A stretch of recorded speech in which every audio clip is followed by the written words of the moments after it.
প্রত্যেক দিনের মতো আবারও আজকে চলে এলাম দারুণ একটা নাস্তা রেসিপি নিয়ে। আর এই নাস্তাটা আমি আজকে মটরশুঁটি দিয়ে বানাবো। খুবই স্বাস্থ্যকর একটি নাস্তা, আশা করছি খুব ভালো লাগবে। তাহলে চলুন রেসিপিটি শুরু করে দিই। আসসালামু আলাইকুম everyone, welcome back to my channel Sanu cooking. নাস্তাটি বানানোর জন্য অবশ্যই তো লাগছে মটরশুঁটি। আর এই যে মুগ ডালটা আমি 2 ঘন্টা আগে ভিজিয়ে রেখেছিলাম।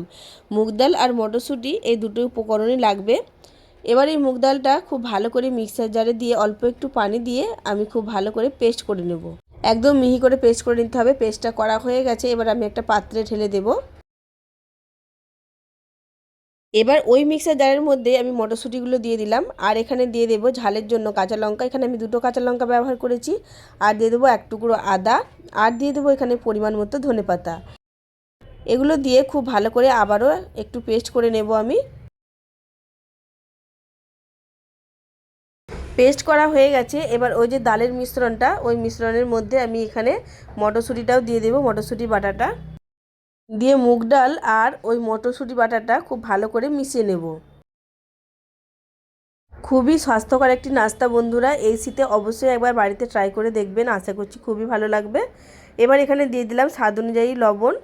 লবণটা দিয়েও আবারও খুব ভালো করে একটু মিশিয়ে নিচ্ছি। এবার এখানে আমি দিয়ে দেব অল্প করে বেকিং সোডা। বেকিং সোডাটা অপশনাল, আপনারা দিতে চাইলে দেবেন, না দিতে চাইলে না দিলেও হবে। বেকিং সোডা ছাড়াও এই নাস্তাটা তৈরি হয়। বেকিং সোডাটা দিয়ে খুব ভালো করে আবারও মিশিয়ে নিয়েছি। এবার আগে থেকে একটা আপ্পাম প্যান আমি গ্যাসের মধ্যে বসিয়ে দিয়েছিলাম। দেখুন ভালোভাবে গরমও হয়ে গেছে। এবার অল্প অল্প করে আমি একটু তেল ব্রাশ করে দিচ্ছি। তেলটা খুব ভালোভাবে ব্রাশ করা হয়ে গেলে এবার একটা চামচের সাহায্যে অল্প অল্প করে আমি দিয়ে দেবো। যে সকল বন্ধুরা দেশ বা দেশের বাইরে থেকে আমার এই ভিডিওটি দেখছেন তাদের সকলকে অসংখ্য ধন্যবাদ। এভাবেই আমার পাশে থাকবেন, আমাকে অনেক অনেক সাপোর্ট করবেন। এবার দেখুন ঢাকনা দিয়ে আমি ঢেকে দিচ্ছি কিছুক্ষণের জন্য। কিছুক্ষণ পরে আবার ঢাকনাটা খুলে দেখছি, দেখুন কত সুন্দরভাবে ফুলে গেছে। এবার একটি চামচের সাহায্যে আবার আমি হালকা করে একটু উল্টে দেব। যেহেতু এখানে মটরশুঁটি ধনেপাতা এই সমস্ত কিছু উপকরণগুলো দেওয়া আছে, তাই দেখুন কেমন সবুজ সবুজ লাগছে, দেখতে কত ভালো লাগছে। আর এই নাস্তাটা কিন্তু খুবই স্বাস্থ্যকর নাস্তা, দেখে নিশ্চয়ই বুঝতে পারছেন। বানাতেও যেমন সহজ, তেমন কিন্তু খুব তাড়াতাড়ি একসাথে অনেকগুলো নাস্তা তৈরিও হয়ে যায়। এটা আপনারা আপনাদের বাচ্চাদের টিফিনেও দিতে পারেন। এইভাবে উল্টে পাল্টিয়ে একদম 2 সাইড আমি খুব ভালো করে সেকে তুলে নেব। এই দেখুন কত সুন্দর লাগছে।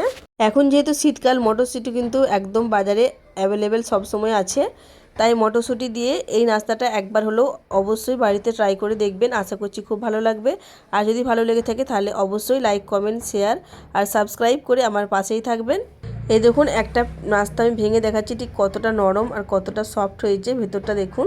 আর এই নাস্তাটা আপনারা যে কোনো ঝাল চাটনি কিংবা টমেটো সসের সঙ্গে পরিবেশন করতে পারেন, গরম গরম দারুণ লাগে খেতে। আজ তাহলে আসি, ফিরে আসবো নতুন একটা ভিডিও নিয়ে। ততক্ষণ সবাই ভালো থাকবেন, সুস্থ থাকবেন। আল্লাহ হাফিজ।